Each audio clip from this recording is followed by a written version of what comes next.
તો સૌરાષ્ટ્ર અને દક્ષિણ ગુજરાતમાં ધોધમાર વરસાદને કારણે અનેક ખેડૂતોને નુકસાન થયું છે અને જેથી કોંગ્રેસે મુખ્યમંત્રી ભૂપેન્દ્ર પટેલને પત્ર લખીને નુકસાનીની સહાય ચૂકવવા માટે માંગ કરી છે। ખેડૂતોને પાક સહાય અને જમીન ધોવાણ સહાય આપવા રજૂઆત કરવામાં આવી। આ પત્રમાં પહેલા નુકસાનીનો સર્વે કરવા રજૂઆત કરવામાં આવી છે, જે બાદ પાણીથી થયેલા નુકસાનમાં કેશ ડોલ્સ ચૂકવવા રજૂઆત કરવામાં આવી છે।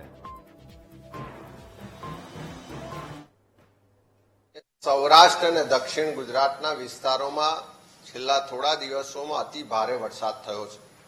એ દ્વારકા હોય, પોરબંદર હોય, ઉપલેટાની આજુબાજુના વિસ્તારો હોય અને એ જ રીતે દક્ષિણ ગુજરાતમાં સુરત હોય કે બારડોલી ને સુરતના નજીકના વિસ્તારો હોય, એમાં અતિ ભારે વરસાદને કારણે અનેક લોકોના ઘરોમાં પાણી ઘૂસી ગયા છે। અનેક જગ્યાએ પાણીનો નિકાલ નહીં થવાને કારણે જે ધંધા વેપારના સ્થળો છે એમાં પણ મોટા પ્રમાણમાં નુકસાન થયું છે। લોકોની માલ મિલકતને પણ નુકસાન થયું છે।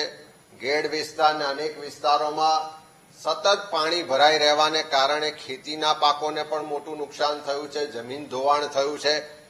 ત્યારે સરકાર પાસે માગણી કરી છે કે તાત્કાલિક આ તમામ વિસ્તારોનો સર્વે કરવામાં આવે, જેને પણ ઘર વકરીને નુકસાન થયું છે, જેનું પણ સ્થળાંતર કરવામાં આવ્યું છે, એવા તમામ પરિવારોને તાત્કાલિક પહેલામાં પહેલા તો કેશ ડોલની ચૂકવણી કરવામાં આવે।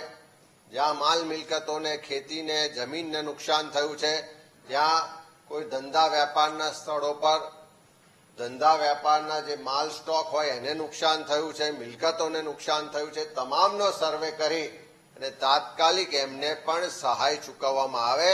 અને જ્યાં હજુ પણ પાણી ભરાયેલા છે, જ્યાં ગંદકીને કારણે, પાણીના ભરાવાને કારણે રોગચાળો ના ફેલાય એટલા માટે પણ આરોગ્યની ટીમોને મોકલી અને તાત્કાલિક રોગચાળો ના ફેલાય એની પણ કાર્યવાહી કરવા માટે મુખ્યમંત્રીશ્રીને પત્ર લખીને માગણી કરી છે।